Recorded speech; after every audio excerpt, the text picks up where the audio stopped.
السلام یا حسین، السلام یا حسین۔ اعوذ باللہ من الشیطان الرجیم، بسم اللہ الرحمن الرحیم، الحمدللہ رب العالمین والعاقبۃ للمتقین والصلاۃ والسلام علی سید الانبیاء والمرسلین وعلی آلہ وصحبہ اجمعین۔ ناظرین گرامی السلام علیکم، میں ہوں آپ کا میزبان محمد رئیس احمد، اور آپ دیکھ رہے ہیں یہ خصوصی پروگرام جو کہ حضرت خواجہ غریب نواز بحضور امام عالی مقام حضرت سیدنا امام حسین رضی اللہ تعالیٰ عنہ کے عنوان سے ترتیب دیا گیا ہے۔ اور اس پروگرام کے ترتیب دیے جانے کا مقصد یہ ہے کہ واقعہ کربلا سے لے کر اب تک نواسہ رسول، جگر گوشہ بطول سیدنا امام عالی مقام حضرت سیدنا امام حسین رضی اللہ تعالیٰ عنہ اور آپ کے رفقا کی وہ شہادت کہ جو آپ نے کربلا کے مقام پر دی، اس وقت سے لے کر اور آج تک کا جو عرصہ ہے اس میں مختلف شعراء نے، مختلف مصنفین نے منصور اور منظوم ہر دو حوالوں کے ساتھ آپ کی خدمت میں خراج عقیدت پیش کیا، ہدیات عقیدت پیش کرنے کی سعادت حاصل کی۔ تو اسی حوالے سے آپ جانتے ہیں کہ ایک وہ قطع کہ جو حضرت خواجہ غریب نواز رحمۃ اللہ تعالیٰ علیہ کے حوالے سے منسوب ہے، ان سے منسوب ہے کہ شاہ است حسین بادشاہ است حسین، دیں است حسین دیں پناہ است حسین، سرداد نداد دست در دست یزید، حقا کے بنائے لا الہ است حسین۔ تو یہ جو خراج عقیدت ہے، یہ جو ہدیہ عقیدت ہے نواسہ رسول صلی اللہ علیہ وآلہ وسلم جناب حضرت امام حسین رضی اللہ تعالیٰ عنہ کی خدمت میں حضرت خواجہ غریب نواز کی طرف سے، اس حوالے سے آج ہم بات کریں گے۔ اور اس کے ناظرین گرامی ہر مصرعے میں جو ہے ایک ایسی کشش ہے کہ جو قاری کو، پڑھنے والے کو کی توجہ ایک سوال کی جانب مبذول کرتی ہے، اور جب اس سوال کا جواب مل جاتا ہے تو خواجہ صاحب سے بھی محبت بڑھ جاتی ہے اور امام عالی مقام کی عظمت بھی اس کے دل میں مزید بڑھ جاتی ہے۔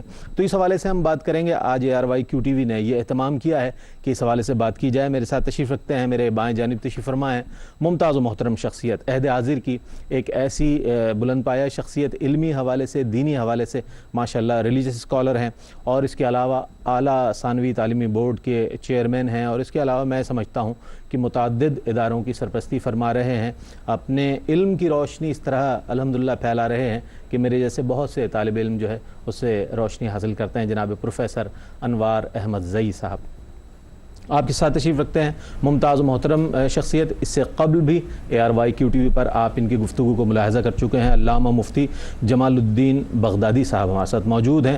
دونوں حضرات کو السلام علیکم۔ وعلیکم السلام۔ اچھا سر، یہ فرمائیے کہ جیسا کہ میں نے ابتدا میں عرض کیا بہت کچھ لکھا گیا، لیکن ہم یہ پوچھنا چاہیں گے کہ خواجہ صاحب جس طرح مداحین امام عالی مقام میں نظر آتے ہیں، اس طرح اور بہت سے لوگ ہیں کہ جنہوں نے نواسہ رسول کی خدمت میں ہدیات عقیدت پیش کیے، منظوم یا منصور۔ اس حوالے سے کچھ ان کے معاصرین کے حوالے سے یا ان کے بعد آنے والوں میں جنہوں نے پیش کیے، جو نمائندہ افراد ہیں، کچھ ارشاد فرمائیے۔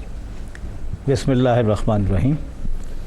سب سے پہلے تو یہی بات کہ اس میں کوئی شک نہیں کہ جب سے یہ واقعہ ہوا، یہ واقعہ چونکہ تھا ہی ایسا کہ جو تاریخ عالم کا رخ موڑ رہا تھا، اس لیے اس واقعے کے بعد جتنے لوگ فکری اعتبار سے یا تصنیف و تالیف کے اعتبار سے، تبلیغ و ترویج دین کے اعتبار سے اپنے اپنے مناصب پر فائز تھے، انہوں نے اسے ضروری جانا کہ اس واقعے کو حوالہ بنا کر اپنی گفتگو کو آگے بڑھائیں اور تبلیغ کا کام انجام دیں۔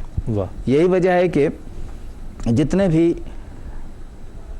معاصرین تھے انہوں نے تو بات کی ہی، خاص طور سے حضرت قطب الدین بختیار کاکی رحمۃ اللہ تعالیٰ علیہ نے جس انداز میں، اور پھر آپ یہ دیکھیے کہ ان کے چونکہ جسے کہیں کہ مرشد تو تھے قطب الدین بختیار کاکی، اور ان کے مرید جو تھے وہ حضرت گنج شکر، بابا فرید الدین گنج شکر رحمۃ اللہ تعالیٰ علیہ۔ ان کے دیکھیں دو اس سلسلے کے دو بزرگ ایسے ہیں، حضرت عثمان ہارونی سے لے کے اور حضرت نظام الدین اولیاء تک، کہ جو تصنیفی اعتبار سے دو جو ہیں ان میں سے ایک بابا گنج شکر رحمۃ اللہ علیہ اور ایک حضرت نظام الدین اولیاء، اور ان دونوں نے اپنی تصانیف میں جو ایک خاص مرکز اور محور رکھا وہ اس واقعے کو رکھا۔ کیا بات! تو اس اعتبار سے تو ہے ہی، لیکن آپ اس سے پہلے اور اس کے بعد بھی دیکھیں گے، بعد میں اقبال نے جس تم طراق سے مختلف جگہوں پر، متعدد جگہوں پر اس واقعے کا ذکر کیا، اور پھر نہایت اس کی حسین ابتدا اسماعیل کے تعلق سے کہا، دیکھیں نا، غریب و سادہ و رنگی ہیں داستان حرم، نہایت اس کی حسین ابتدا اسماعیل. تو یہیں سے اندازہ لگا لیجئے کہ جوڑا کہاں سے کہاں ہے اس واقعے کو، جہاں پوری تاریخ جسے نبوت کہیں وہ ایک دوسری طرف آ رہی ہے، بنی اسرائیل سے بنی اسماعیل کی طرف، اور وہاں سے پھر تتمہ اس کا یہاں ہو رہا ہے قربانی کے تعلق سے. تو اس کا بھی ہے پھر یہ کہ قتل حسین اصل میں مرگ یزید ہے. اسلام زندہ ہوتا ہے ہر کربلا کے بعد. تو یہ اسلام کا زندہ ہونا کربلا کے بعد ایک ایسا اشارہ ہے، استعارہ ہے کہ جو یہ بتاتا ہے کہ حق کیا ہے، اس پر جو قائم رہے وہ مسلمان ہے، اسلام کا داعی ہے، اسلام کا پیروکار ہے، اسلام کو آگے بڑھانے میں ممید ہے، اور جو اس سے مصلحت کی صورت میں مراجعت نہ کرے، پیچھے ہٹ جائے، تو وہ شخص نہیں ہے کہ جس کو آپ کہیں کہ وہ مسلمان یا اسلام کی طرف جا رہا ہے. دوسری بات آپ نے جس طرح فرمائی، میں عرض کروں کہ پورا جو مرثیے کا نظام ہے، دیکھیے اصناف سخن میں خاص طور سے، حالانکہ دوسرے زبانوں میں بھی رجس کا ایک عالم رہا ہے، ایپک جسے کہتے ہیں، لیکن یہاں اردو میں خاص طور سے اور فارسی میں جو مراثی ہیں، مرثیے ہیں، یہ واقعات کربلا ہیں، انیس و دبیر اور دوسرے لوگ، ان سب نے اس واقعے کو بنیاد بنا کے اور اپنی پوری شاعری کا مرکز و محور اس کو بنایا. بالکل. تو یہ سب چیزیں اپنی جگہ ہے، لیکن اس کے بعد پھر یہ ذرا آ جائیے کہ اس کا مقام کیا ہے. تو آپ دیکھیں گے کہ درود متعدد ہیں، موجود ہیں، اور لکھے گئے، پڑھے جا رہے ہیں، پڑھے جاتے ہیں، لیکن درود تاج کا اور حضرت شیخ سعدی کے بلغ العلا بکمالہ کشف الدجاب، ان کی بات کیا ہے؟ تو کہا یہ گیا ہے، اچھے لکھنے والوں نے، اکابر لکھنے والوں نے یہ کہا ہے کہ یہ ثبوت ہے اس بات کا کہ حضور انور صلی اللہ تعالی علیہ وآلہ وسلم کے دربار میں انہیں زیادہ قرب اور قرب رکھنے کا شرف قبولیت حاصل ہوا. تو اس اعتبار سے یہ زبان خاص و عام ہے. تو اس کو پیمانہ بنا کر ادھر آ جائیے. ان 4 مصروں میں جہاں کہ حضرت خواجہ کا والہانہ لگاؤ اور عشق، اور یوں کہیے کہ اس منشور پر عمل درآمد کرنے کے لیے اپنا ایک انداز ظاہر اس میں کر رہا ہے، ایسے ہی میں روحانی تصرف سمجھتا ہوں حضرت امام حسین کا کہ انہوں نے اسے خود شرف قبولیت بخشا. تو آج اس کو سارے لوگ جو ہیں وہ دہرا رہے ہیں، چاہے وہ فارسی جانے نہ جانے، لیکن اس زمانے میں تو چونکہ فارسی سرکاری زبان تھی، آج بھی جتنی سادگی کے ساتھ اس کی ترسیل ہو رہی ہے، یہ اس بات کا ثبوت ہے کہ یہ حضرت امام حسین کے دربار میں قبولیت کا شرف حاصل کرتے ہیں. کیا بات بہت خوبصورت کلام فرمایا آپ نے. اچھا مفتی صاحب یہ فرمائیے کہ اس قطعہ کی جیسا کہ پروفیسر صاحب نے فرمایا کہ قبول ہوا بارگاہ امام علی مقام میں، اور اس کی قبولیت کی سند یہ ہے کہ آج صدیاں گزرنے کے باوجود بھی آج زباں زدہ خاص و عام نظر آتا ہے یہ قطعہ. تو یہ فرمائیے کہ جو تعلق ہے حضرت خواجہ غریب نواز رحمۃ اللہ تعالی علیہ، چونکہ آپ خود سید حسینی سید ہیں، تو اپنے جد کی طرف جو آپ محبت کے ساتھ حاضر ہوتے ہیں عقیدت لے کر یہ اس قطعے کی صورت میں، تو آپ کا جو تعلق ہے امام علی مقام کے ساتھ اور اس قطعے کی جو مقبولیت ہے، اس حوالے سے ارشاد فرمائیں. بسم اللہ الرحمن الرحیم. سب سے پہلے تو سما خراشی کی اجازت چاہوں گا کہ جس موضوع پہ آپ گفتگو فرما رہے ہیں کہ ایک سوال آپ نے تھوڑی دیر قبل حضور قبلہ سے کیا تھا، اور قبلہ نے بڑی خوبصورت اور احسن انداز میں اس کا جواب دیا. صرف ایک بات اس کے متعلق عرض کروں گا کہ حضور شاہ حسین رضی اللہ تعالیٰ عنہ نواسہ رسول ہیں، بے شک، اور فاطمۃ الزہرا کے لخت جگر ہیں، اور علی ابن ابی طالب کے نور نظر ہیں. بے شک. در حقیقت اس واقعے کی اہمیت تو اپنی جگہ ہے ہی، بے شک. خود حضرت کی ذات اقدس کی اہمیت اس واقعے سے قبل بھی بہت عام ہے. بے شک. بے شک. یعنی نواسہ رسول ہونے کے حوالے سے وہ ہر ایک صحابی کی آنکھوں کا تارا ہیں. بے شک. اور نواسہ رسول ہونے کے حوالے سے جماعت میں ان کو ایک انفرادی مقام حاصل تھا اور ہے. بے شک.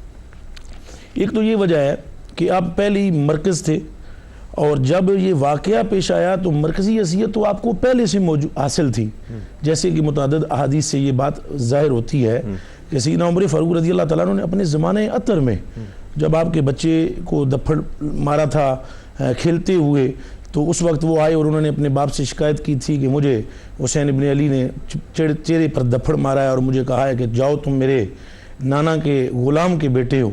تو انہوں نے ارشاد فرمایا جاؤ جا کر لکھوا کر لے آؤ. تو دیکھیں ابھی واقعہ کربلا بھی دور ہے، لیکن اس تھوڑا سا یہ واقعہ عرض کر کے میں صرف آپ کو حضرت شاہ حسین کی ایک انفرادی مقام جو نگاہ صحابہ میں ہے وہ آپ کی خدمت میں پیش کرنا چاہتا ہوں. ضرور. کہ آپ نے فرمایا جاؤ لکھوا کر لے آؤ. جب وہ دوڑتے ہوئے گئے لکھوا کر لائے، بڑی خوشی سے آئے کہ میرے باپ امیر المومنین ہے، اور جب وہ لکھی ہوئی تحریراً وہ دیکھیں گے، یہ صورت حال دیکھیں گے تو ملاحظہ فرمائیں گے، سزا دیں گے. لیکن آپ نے جب وہ پارچہ دیکھا، چمڑے پہ تھا یا کاغذ پہ تھا، تو آپ نے فرمایا جب میں دنیا سے گزر جاؤں تو میری قبر میں اس پارچے کو رکھ دینا، اور مجھے اپنی بخشش و مغفرت کی امید یہی نظر آتی ہے کہ جب مجھ سے پوچھا جائے گا تم کون ہو اور یہ صورت جو سامنے تمہیں دکھائی دے رہی ہے یہ کون ہے، تو میں کہوں گا کہ ان کے تو نواسے بھی مجھے ان کا غلام کہتے ہیں. تو سرکار کی ایک مرکزی حیثیت.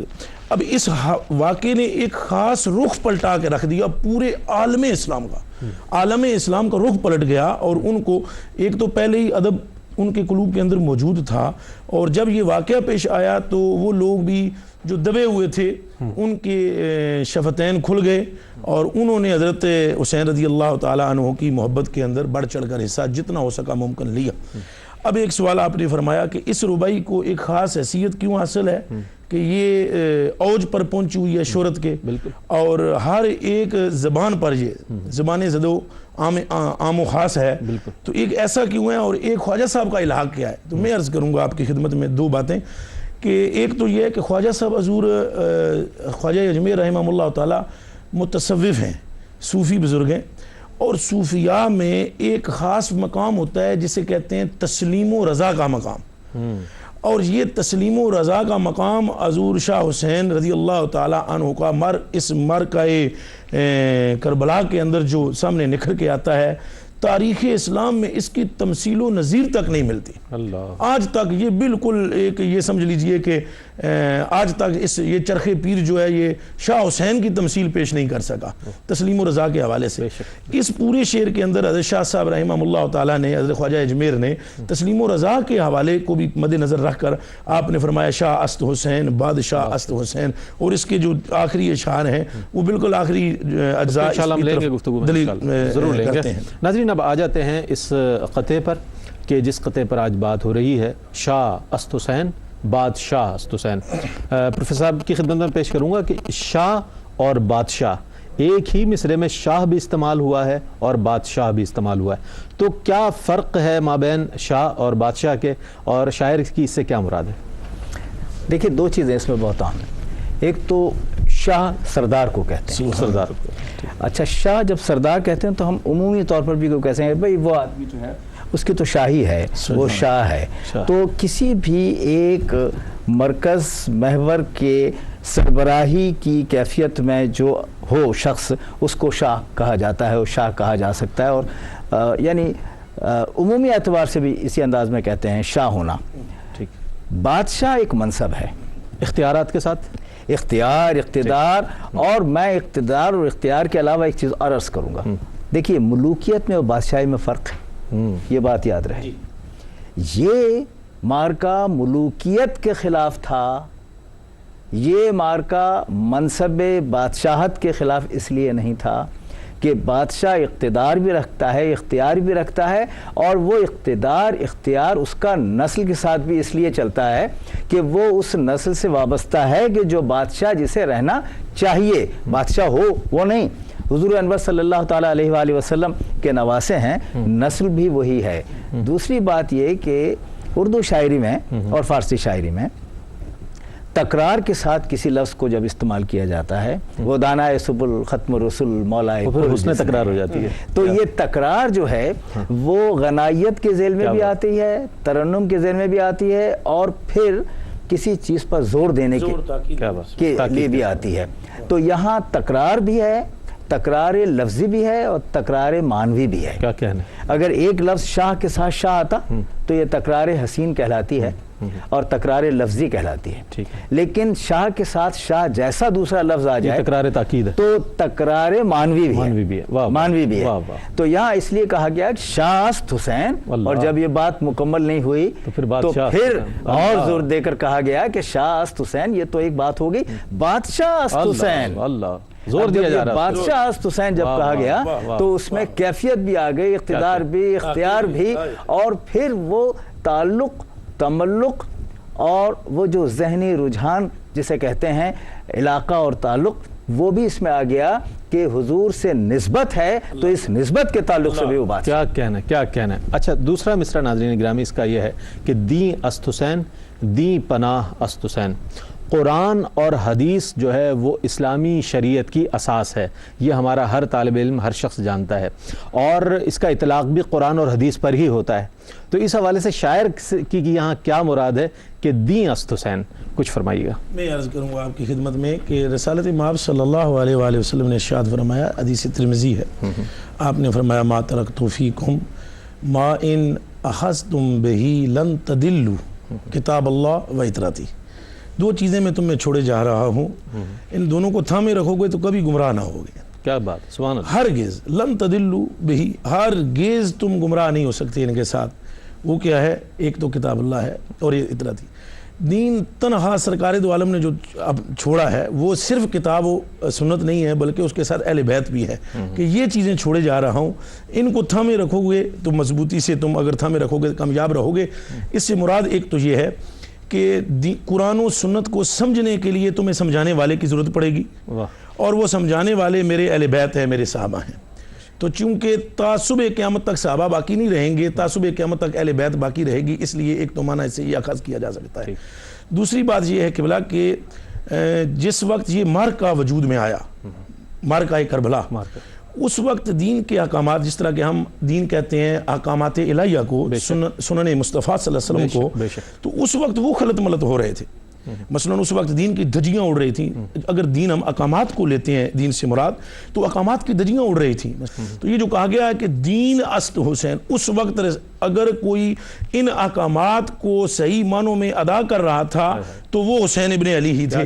تو یہ تو ایک لحاظ سے یہ دین ہوئے. اور پھر جو دین پناہ است ہے, تو اب اس دین کی دھجیاں اڑائی جا رہی تھیں, احکامات کو توڑا جا رہا تھا, اور وہ جو ایک یکسانیت کا درس اسلام دیتا ہے, اور جو آپس میں اخوت کا درس دیتا ہے, جو آپس میں موانست کا درس دیتا ہے, اس کی دھجیاں اڑ رہی تھیں. اور اس وقت ضرورت تھی ان احکامات کی ایک محافظ کی, جو آگے بڑھے اور ان کی حفاظت کرے, اور ان کو اس کشتی کے پھٹوں کو جدا جدا ہونے سے محفوظ کرے. تو آپ نے آگے بڑھ کر اس دین کی حفاظت کی, اپنی جان کا نذرانہ پیش کر دیا. اس بنا پر فرمایا کہ دین پناہ است حسین. خوش آمدید ناظرین, آپ دیکھ رہے ہیں یہ خصوصی پروگرام حضرت خواجہ غریب نواز رحمۃ اللہ تعالی علیہ بحضور امام علی مقام حضرت سیدنا امام حسین رضی اللہ تعالیٰ عنہ.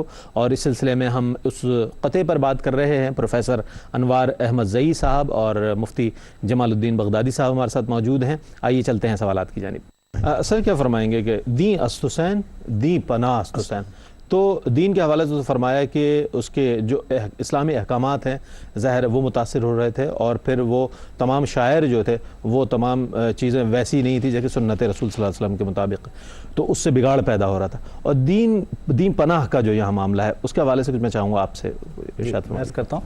نہایت عمدگی سے حضرت نے اس عقدے کو کھولا ہے.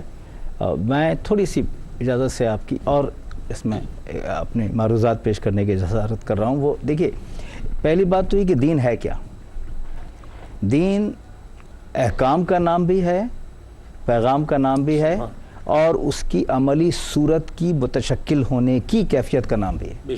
واہ, یہ فرق ہے ایک فلسفی کی ریاست میں اور اس دین اکمل میں کہ نظری اعتبار سے قرآن شریف ہے, قرآن پاک ہے, اور عملی اعتبار سے سیرت مبارکہ, اور اس سیرت کے پرتوں میں جو تتبع اور تقلید کرے یہ عملی صورت ہے.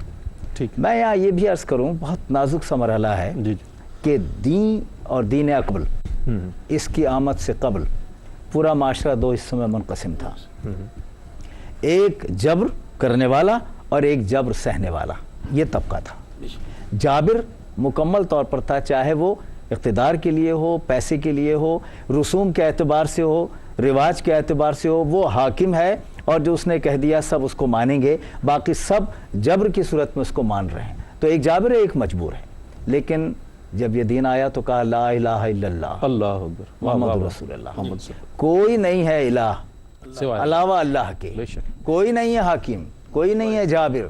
تو یہاں خط تنسیق کھنچ گئی اور جابر اور مجبور کے درمیان جو امتیاز تھا وہ ختم ہو کر یہ ہو گیا کہ نہیں، سب اللہ کے بندے ہیں، اگر کسی کو امتیاز حاصل ہے تو تقوی کو حاصل ہے. تو ایسی صورت میں جب برابر ہو گئے اور اب یہ ہوا کہ وہ مقام جسے امتیازی کہتے ہیں تقوی کی، وہ کیسے حاصل کیا جائے، تو اس کے لیے لائن آف ایکشن طے ہو گئی اور اس پر عمل کرنے کے بعد وہ مقام آئے گا جسے تقوی کا مقام کہتے ہیں. کیا کہنا؟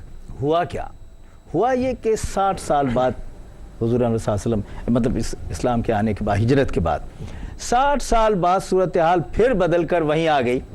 وہی ملوکیت، وہی جبر، وہی جابر، وہی حکمرانی. اور وہ اس کا کہنا یہ کہ جو میں کہہ رہا ہوں وہی قانون ہے، جو میں کہہ رہا ہوں اسی پر عمل کرنا ہے، اور باقی سب مجبور ہو کے اور اسی پر عمل کرنے پر آگے بڑھ رہے ہیں. تو اس کا مطلب کیا ہوا؟ وہ جو خط تنسیق ختم کر کے سب کوئی ایک کہا گیا تھا، اور حضور انور صلی اللہ تعالیٰ علیہ وآلہ وسلم میں خطبہ آخر میں عربی اور عجمی اور کالے اور گورے کے امتیاز کو ختم کر کے بتا دیا کہ کیا امتیازی حیثیت ہے. وہ پھر دوبارہ ریوائیو ہو رہی تھی، اس کی نشست و ثانیہ ہو رہی تھی.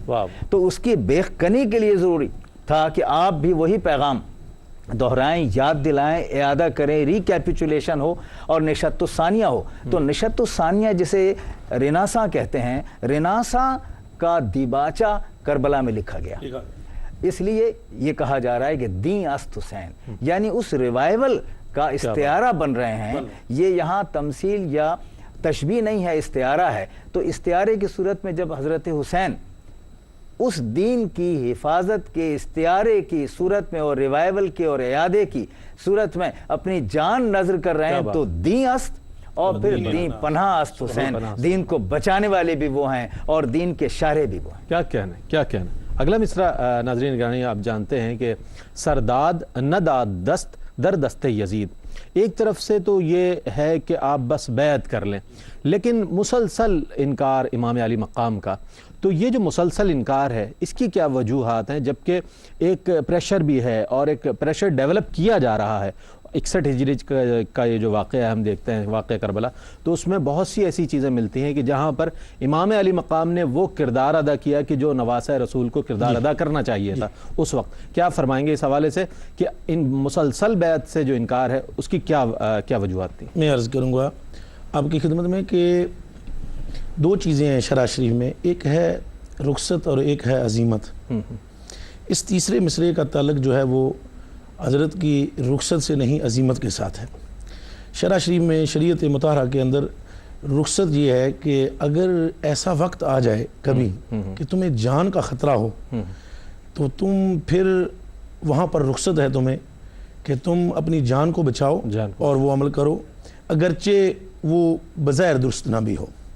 لیکن یہاں شاہ حسین رضی اللہ تعالیٰ عنہ نے رخصت کو نہیں اپنایا، عزیمت کو اپنایا. یا تو پھر یہ ہے کہ تم اس رخصت کو چھوڑ دو اور اپنی جان افرین کے سپرد کر دو، تو اس کو کہیں گے عزیمت. اب بات یہ ہے کہ حضور شاہ خواجہ اجمیری رحمہ اللہ تعالیٰ ارشاد فرماتے ہیں کہ سر داد نہ داد دست، سر دے دیا نہ داد دست، دست نہ دیا در دست یزید، یزید کے دست میں دست نہیں دیا. بات یہ ہے کہ اگر وہ اس رخصت پر عمل کر لیتے پھر دین است اور دین پناہ است نہ ہوتے. آپ نے اس رخصت کو ترک کیا، عزیمت کو اپنایا. اب یہی سبب ہے آپ کے دین است ہونے کا اور دین پناہ است ہونے کا. اگر عزیمت کو اپناتے تو پھر بنائے لا الہ است بھی نہ ہوتے. میں یہاں پر صرف آپ کی تھوڑی سی سمجھ خراشی کروں گا، ایک واقعے کو لاؤں گا ضرور کہ ایک بزرگ ہوئے ہندوستان میں جن کا نام ہے غوث محمد گوالجاری رحمہ اللہ تعالی. آپ نے عبد الخواجہ اجمیر کے اسی مصرعے کو لیا ہے، اسی تیسرے کو، سرداد نہ داد دست. ایک مرتبہ آپ کہیں اپنی نواسی کے ساتھ جو نابالغ تھی اور آپ اس کے ساتھ کہیں سفر میں جا رہے تھے تو قافلہ گزر رہا تھا، قافلے میں تھے آپ، اچانک وہاں پر ڈاکوؤں نے قافلے پر حملہ کیا آپ کے ہاتھ میں معمولی سی ایک چھڑی تھی، تو ڈاکوؤں نے لوگوں کو قتل کرنا شروع کر دیا۔ یہ صاحب جو آپ کو جانتے تھے اور یہ بھی انہیں معلوم تھا حضرت صاحب تصرف ہیں اور صاحب کرامات ہیں، وہ حضرت کی خدمت میں حاضر ہو کر کہنے لگے حضور ڈاکو حملہ کر رہے ہیں، لوگوں کو مار رہے ہیں، قتل و غارت ہو رہا ہے، آپ مہربانی فرمائیں، اللہ کی برگاہ میں کوئی التجا فرمائیں۔ آپ نے فرمایا میاں میں ذات باری کی تقدیر میں انگلی نہیں لگاتا، تم جاؤ اور جیسے ہو رہا ہے ہم صاحب تسلیم و رضا ہیں۔ تھوڑی دیر گزری تو ایک ڈاکو آیا اور اس نے جو آپ کی ننھی منی نواسی تھی اس کے کان میں ایک بالی تھی کان میں، تو اس نے انگشت ڈال کر تو اس بالی کے کڑے کو کھینچا زور سے، تو وہ کان پھٹ گیا اور لہو کا ایک فوارہ جوں ہی ابلا تو حضرت کے اوسان خطا ہوئے، اور آپ نے وہ چھڑی یوں کر کے گھمائی اور الا اللہ کہا تو ڈاکوؤں کی گردنیں قلم ہو گئی۔ وہ صاحب کہنے لگے حضور ابھی تھوڑی دیر پہلے تو آپ کہتے تھے کہ میں تقدیر میں انگلی نہیں لگاتا، اور ابھی آپ نے اس چھڑی کو گھمایا ہے، تو آپ کی زبان پر فوراً یہ جاری ہوا، آپ نے فرمایا صاحب تسلیم و رضا کا پیکر فقط فاطمہ کا بیٹا تھا جس نے کربلا کے اندر رخصت کو چھوڑا اور عزیمت کو پکڑا، اور سچ کہا ہے خواجہ اجمیر نے کہ سرداد ندا دست در دست یزید حقا کے بنائے لا الہ است حسین۔ تمام تر آپ کے پاس قوتیں جو ذات نے عطا فرمائی تھیں وہ ہوتے ہوئے بھی آپ نے تصرفات کو چھوڑا، اختیارات کو چھوڑا اور سر تسلیم خم کر دیا۔ یہ اس کا کیا کہنا ہے، بہت خوبصورت بات۔ انسان کو سب سے زیادہ جو عزیز ترین چیز ہے وہ اپنی جان ہے۔ برطرز اندیشہ سود و زیاں ہے زندگی، برطرز اندیشہ سود و زیاں ہے زندگی، ہے کبھی جاں اور کبھی تسلیم جاں ہے زندگی۔ علامہ اقبال نے بہت خوبصورت بات کہی، اور جب ہم واقعہ کربلا کے تناظر میں اور امام علی مقام رضی اللہ تعالیٰ عنہ کی شہادت کے حوالے سے یہ شعر پڑھتے ہیں تو اور بھی اس کے معنی اور مفاہیم ہمارے سامنے آ جاتے ہیں۔ سر یہ فرمائیے کہ ایک تو یہ ہے کہ مسلسل انکار بیعت پر، پھر بیعت پر شہادت کو فوقیت دینا، یہ جو ایک اس کا ایک پہلو ہے، میں چاہوں گا اس حوالے سے ارشاد۔ آپ نے جب یہ شعر فرمایا جی اس کا اگلا شعر اس کی تشریح بھی ہے، واہ واہ، ارشاد۔ برطرز اندیشہ سود و زیاں ہے زندگی، ہے کبھی جاں اور کبھی تسلیم جہاں ہے زندگی، تو اسے پیمانہ امروز و فردا سے نہ ناپ، جاویداں پہم جواں ہردم جواں ہے زندگی۔ تو یہ اس کے ساتھ آپ ربط لگائیے تو پھر پیمانہ امروز و فردا سے ناپیں تو پھر ہاتھ دیتے ہیں درس سے یزید خدا نعوذ باللہ، اور اگر یہ کہیں کہ نہیں تسلیم جہاں زندگی اور پیمانہ امروز و فردا سے نہیں ناپنا ہے بلکہ تاریخ میں مرتسم ہو جانا ہے تو پھر ہردم جمع ہے زندگی اور پہم جمع۔ تو میں اس لیے یہ بات عرض کر رہا ہوں کہ اس میں بھی جس طرح آپ نے اشارہ فرمایا اور حضرت نے، یہاں بھی ایک ذرا کیفیت یہ دیکھی کہ اس کی جرت کیا تھی کہ اس نے مدینہ میں پیغام بھیجا تھا، دو عبداللہ نام کے صاحبزادگان تھے، ایک حضرت عبداللہ بن عمر اور دوسرے حضرت عبداللہ بن زبیر اور تیسرے، تو کہا کہ ان سے، اور خاص طور سے اشارہ کیا کہ ان سے۔ یہ ذرا سا میں توجہ دلانا چاہ رہا ہوں ناظرین کی کہ وہ یہ سمجھتا تھا یزید کہ جب تک ان کی طرف میں توجہ نہیں دوں گا لوگ میری طرف توجہ نہیں دیں گے، بالکل۔ اور ان کے بارے میں یہ عرض ہے کہ انہوں نے کہا کہ میں ان کی طرف توجہ دوں گا تو پھر ساری زندگی کے آنے والے لوگ جو ہیں وہ اس طرف متوجہ ہو جائیں گے، ان کی توجہ اللہ ہی کی طرف رکھنی ہے۔ اس لیے کہا کہ سرداد نہ داد دست در دست یزید، اور اس میں بھی دیکھیے پھر میں عرض کروں گا نغمگی دیکھیے کہ اس میں تکرار ہے اور تکرار حسین ہے، سرداد نہ داد دست در دست یزید۔ تو یہ پورا ایک کہہ لیجیے منشور ہے، اس منشور کے اعتبار سے انہوں نے یہ ثابت کیا ہے کہ جو لوگ اپنی زندگی کو قیمتی سمجھتے ہیں وہ بڑا سستا سودا کرتے ہیں، جو زندگی کو اور اپنے اعزاء کے ساتھ ان سب کی زندگی کو دینے کے بعد اپنے نانا کے مذہب اور دین کی زندگی چاہتے ہیں وہ پھر سر دیتے ہیں، کسی کے ہاتھ میں دست نہیں دے رہے۔ یعنی کہ امام علی مقام رضی اللہ تعالیٰ عنہ کی شہادت جو ہے وہ حق اور باطل کے مابین ایک حد فاصل ہے، اس میں کوئی فاصل، اور یقیناً جب ہم یہ روائی پڑھتے ہیں یا امام علی مقام کی شہادت پڑھتے ہیں تو اس سے معلوم ہوتا ہے کہ حق گوئی تو اس گھرانے کا ایک ترہ امتیاز ہے۔ اچھا، حقہ کے بنا لا الہ است حسین، امام علی مقام جو ہیں وہ بنیاد ہیں، تو وہ اس حوالے شاعر کا جو ایک ہم دیکھ رہے ہیں کہ اس کی جو سوچ ہے، جو معیار ہے، اس پر ایک عام قاری تو نہیں پہنچ سکتا، لیکن جب تشریح ہوتی ہے اس کی اور جب اس طرح شروحات سامنے آتی ہیں تو تب معنی مفاہیم سامنے آتے ہیں کہ بنیاد کیسے ہیں۔ یہاں میں عرض کروں کہ ایک مرتبہ ایسا ہوا کہ حضرت امام حسین رضی اللہ تعالی عنہ تشریف لائے اور خطبہ حضور انور صلی اللہ تعالیٰ علیہ وسلم ارشاد فرما چکے تھے، تیزی سے آئے اور آ کر حضرت فاطمہ الزہرا رضی اللہ تعالیٰ عنہا سے کہا کہ کیا میں بتاؤں کہ نانا نے کیا کہا تھا؟ تو انہوں نے کہا ہاں بتاؤ۔ انہوں نے ترتیب، ترتیل، تنظیم کے ساتھ وہ ساری باتیں کہنے کی کوشش کی جو حضور نے فرمائی تھی۔ تھوڑی دیر بعد حضرت علی تشریف لے آئے، انہوں نے کہا کہ آج حضور نے جو فرمایا ہے وہ میں بتاتا ہوں۔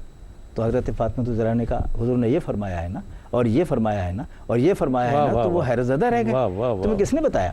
تو انہوں نے بتایا کہ حضرت حسین آئے تھے، حسین آئے تھے۔ کہنے لگا اچھا حسین اس ترتیب سے ذہن میں رکھ کے اور اسے منتقل کر سکتے ہیں، آئندہ جب ایسا ہو تو میں ذرا جلدی سے آ کے چھپ جاؤں گا اور میں خود سنوں گا کہ وہ کیسے کہتے ہیں۔ اگلی مرتبہ جب ایسا محل، ایسا موقع آیا تو حضرت علی پردے کے پیچھے چلے گئے، حضرت حسین آئے اور آ کے کہا میں بتاؤں؟ تو کہا گیا کہ ہاں بتاؤ۔ کہا کہ بابا نے، نانا صاحب نے یہ کہا ہے۔ پھر رکے، پھر تھوڑا سا مجتمع کیا، پھر کہنے کی کوشش کی، پھر توجہ ادھر ادھر ہوئی۔ تیسری بار جب انہوں نے کوشش کر کے کچھ کہنا چاہا تو کہنے لگے کیا بابا یہاں موجود ہیں؟ مجھے ان کی خوشبو آ رہی ہے۔ اللہ کیا بات ہے۔ وہ ہنستے ہوئے باہر آ گئے، کیونکہ اب اللہ پردہ اخفا میں نہیں رکھنا تھا۔ آئے تو کہنے لگے مجھے معلوم تھا کہ آپ یہاں ہیں، مجھ سے بولا نہیں جا رہا۔ اللہ تو آپ نے کیا فرمایا؟ وہ فرمایا کہ جو بولنے کا وقت تھا اس وقت تم بول لیے، جب کرنے کا وقت آئے گا تو تم کرو گے، دنیا بولے گی کہ تم نے کیا کیا۔ واہ واہ واہ، یہ ہے وہ بات واہ کہ واہ حقا کہ بنا لا الہ الا حسین، خطبہ سنانے کا وقت ہے تو سنا رہے ہیں، خطبے پر عمل کرنے کا وقت ہے تو بنا لا الہ بن رہے ہیں۔ کیا کہنا ہے، سبحان اللہ سبحان اللہ۔ آپ بھی کچھ فرمائیں اس حوالے سے کہ حقا کے بنا لا الہ الا حسین، یہ جو مصرع آخر مصرع ہے، یقیناً اس کی جو جہتیں آپ اپنے ذہن میں رکھتے ہیں، میں چاہوں گا اس حوالے سے ناظرین کچھ۔ میں عرض کروں گا کہ بنا کا مطلب ہوتا ہے بنیاد، بنیاد۔ ٹھیک، اس میں تو کوئی شبہ نہیں کہ دین اسلام کی بنیاد رسالت مآب صلی اللہ علیہ وسلم نے رکھی ہے، بے شک، اور بانی اسلام تو آپ ہی ہیں، لیکن اس ربائی کے آخری مصرے میں حقا کے بنا، اس میں کوئی شبہ نہیں، حق ہے کہ بنیاد جو ہیں اسلام، لا الہ کی بنیاد ہیں وہ آپ ہیں۔ اس سے مراد یہی ہے کہ اگر یہ مار کا کار فرما نہ ہوتا، مرض وجود میں نہ آتا تو اسلام کا نقشہ ختم ہو جاتا، اور اسلام کی وہ صورت جو آج ہمارے پیش نظر ہے یوں نہ ہوتی۔ تو اس مارکے کی بنا پر گویا کہ جس طرح کہ نوح علیہ السلام کو آدم ثانی بولا جاتا ہے، اگرچہ آپ آدم ثانی یعنی آدم نہیں ہیں، آدم تو وہی ہیں جو ہیں، لیکن آپ کو آدم ثانی بولا جاتا ہے کہ آپ ہی سے پھر ایک مرتبہ انسانیت کا آغاز ہوا۔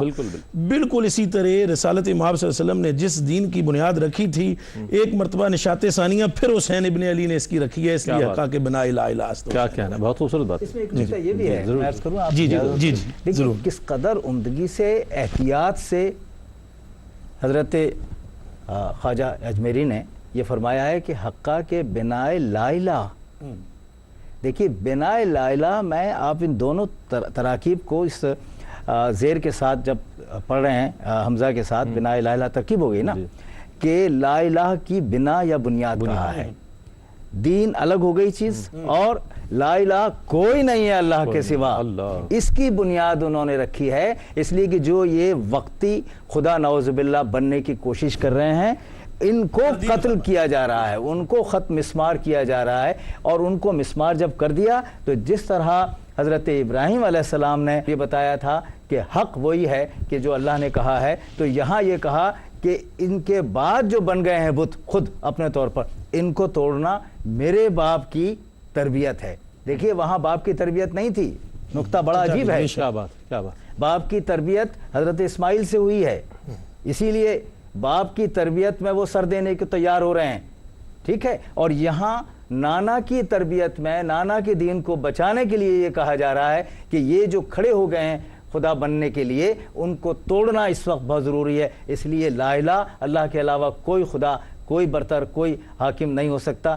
اس کی بنا آپ نے اپنا سر دے کے اور اعزا کا خون دے کے سر دے کر ثابت کیا کہ اس لیے بنیاد آپ ہیں. کیا بات ہے. اچھا، جب بنیاد ہے تو یقیناً بنیاد ہے، اور خواجہ صاحب رحمۃ اللہ تعالیٰ علیہ کا فرمان ہے، انہوں نے شعری انداز میں کہہ دیا، اور ہمیں اس بات پر یقیناً وہ کرنا چاہیے کہ ہمارے بہت بڑے بزرگ ایسے ہند الولی ہیں، سلطان الہند ہیں خواجہ غریب نواز رحمۃ اللہ تعالیٰ، جب وہ کہہ رہے ہیں کہ حقا کے بنائے لا الہ ہیں، تو ہمیں کتنی محبت کرنی چاہیے امام علی مقام سے، اہل بیت اطہار سے. فرمایا گیا قل لا اسألکم علیہ اجرا الا المودۃ فی القربى. تو اس تناظر میں کتنی کرنی چاہیے، اور بزرگان دین نے جو ہمیں تعلیمات دی ہیں اس حوالے سے کتنی کرنی چاہیے؟ میں آپ کی خدمت میں عرض کروں گا حضور کہ یہ جو فرمایا مودۃ فی القربى، محبت فی القربى نہیں فرمایا، مودۃ فی القربى. اس میں حضرت عبد الرحمن جامی رحمہ اللہ، حضرت خواجہ شہاب الدین خواجی رحمہ اللہ، علامہ سرخسی، علامہ بزدوی رحمہ اللہ کی بہترین تصریحات موجود ہیں. آپ فرماتے ہیں لفظ محبت ہے اور لفظ مودت ہے، اس کی آپ تشریح فرماتے ہیں ڈیٹیل. آپ فرماتے ہیں جو نسبت ہے نا مینڈک کو پانی کے ساتھ، اس نسبت کو محبت کہا جاتا ہے کہ مینڈک اگر پانی میں رہے تو خوش رہتا ہے، اگر خشکی پہ آئے تو مرتا نہیں ہے، زندہ رہتا ہے. اور جو نسبت مچھلی کو پانی کے ساتھ ہے اس کو محبت نہیں بلکہ مودت قرار دیا گیا ہے کہ اگر وہ پانی سے جدا ہو تو اس کی موت وارد ہو جاتی ہے، بچ ہی نہیں پاتی. یہاں ارشاد فرمایا گیا مودت چاہیے، یعنی تم صبح و شام اٹھتے بیٹھتے چلتے پھرتے انہی کی ذاتوں کو اپنے پیش نظر رکھو، کیا بات، ان کی تتبع میں اپنی زندگیوں کو بسر کرو. کیا بات. جب بھی کبھی تمہارے ایام زیست کے اندر نشیب و فراز آئیں اور تم وہاں سے گزر رہے ہو تو تمہارے پیش نظر ان کی زندگیاں ہوں، ان کی زیست کے لمحات ہوں، ان کی تتبع کے اندر تم اپنی منازل کو استوار فرماؤ. تو میرے دوست اور میرے بھائی رئیس بھائی، اصل مسئلہ یہ ہے اس میں کہ رسالت امام صلی اللہ علیہ وآلہ وسلم نے، جیسے آپ نے فرمایا کہ کتنی محبت ان سے ہونی چاہیے، حضور پر نور صلی اللہ علیہ وسلم نے خود ارشاد فرمایا، آپ نے ارشاد فرمایا من احبانی، جس نے مجھ سے محبت کی، وَأَحَبَّ هَذَيْنِ، اور ان دونوں سے حسن اور حسین سے محبت کی، وَأُمَّهُمَا، اور ان دونوں کی ماں سے محبت کی، وَأَبَاهُمَا، اور ان دونوں کے باپ سے محبت کی، کانا معی فی درجاتی یوم القیامہ، وہ قیامت کے دن میرے درجے میں میرے ساتھ جنت کے اندر داخل ہوگا. اور اب اعمال کوئی بھی ایسے نہیں ہیں، اعمال میں سے عمل جو انسان کو اس بلندی تک فائز کروانے کا سبب بن سکتا ہو سوائے محبت اہل بیت کے. اور یہ مقصود ذات بھی ہے اور مقصود رسالت امام صلی اللہ علیہ وسلم بھی ہے.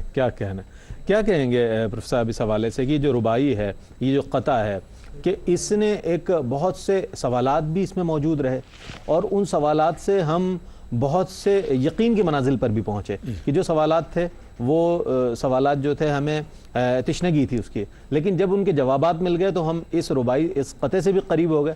خواجہ صاحب کی محبت بھی ہمارے دل میں بہت بڑی، اور امام علی مقام سیدنا امام حسین رضی اللہ تعالیٰ عنہ کی شہادت بھی ہمارے سامنے آئی کہ آیا وہ کس درجے پر ہے اور ان کی عظمتیں کیا ہے. اس حوالے سے آپ کیا فرمائیں گے اجمالی طور پر اس کو کس طرح؟ جی میں عرض کروں کہ دیکھیے ان 4 مصروں کا کمال ایک تو یہ ہے کہ جو بھی ان 4 مصروں کو پڑھتا ہے اس کا ذہنی قبلہ راسخ ہو جاتا ہے. کیا بات ہے، واہ واہ واہ واہ، سبحان اللہ سبحان اللہ.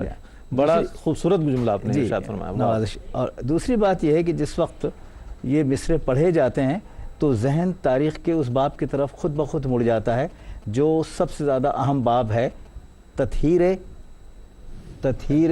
تربیت دین کا. میں نے دونوں چیزیں کی ہیں، تطہیر اور تربیت دین. تربیت دین تو ہو رہی ہے، چل رہے ہیں، لیکن تطہیر بھی ضروری ہے. تطہیر. تو اس اعتبار سے یہ 4 مصرے بہت اہم ہو جاتے ہیں. پھر میں ذرا جلدی سے ایک بات عرض کرنے کی کوشش اور کرتا ہوں، وہ یہ ہے کہ جب یہ واقعہ ہو گیا تو انہیں اندازہ اس بات کا نہیں تھا کہ اس کا رد عمل اتنا شدید ہوگا.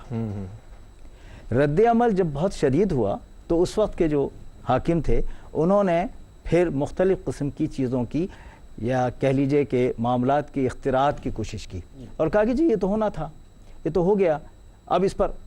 تو یہ جو خیال تھا اس میں 2 حصوں میں لوگ تقسیم ہوئے، اس اعتبار سے کہ لوگوں نے کہا اچھا یہ تھا کس طرح. یہ 4 مصرے واپس لا رہے ہیں ان تمام ذہنوں کو واہ۔ کہ جو یہ کہیں کہ تھا ہو گیا. یہ بتایا جا رہا ہے کہ تھا والا معاملہ جو تھا وہ تو اپنی جگہ، لیکن اس کے باوجود وہ جا رہے ہیں دین کو بچانے کے لیے. تو یہ راسخ العقیدگی ہے. واہ۔ اور یہ راسخ العقیدگی حضرت نے اس وقت فرمائی کہ جب ہندوستان کا معمورہ اس کیفیت کا تمنائی تھا کہ فضا یہ بنے کیا بات کہ ہے، کون لٹ رہا ہے کون لوٹ کیا رہا بات ہے، ہے، کیا جان ہتھیلی پر رکھ کر آگے جائے. تو یہ زمانہ بھی آپ دیکھیے واہ۔ کہ ان کا ہے. تو اس زمانے کا مطالبہ بھی یہ 4 مصرے. کیا کہنے، کیا کہنے، سبحان اللہ سبحان اللہ.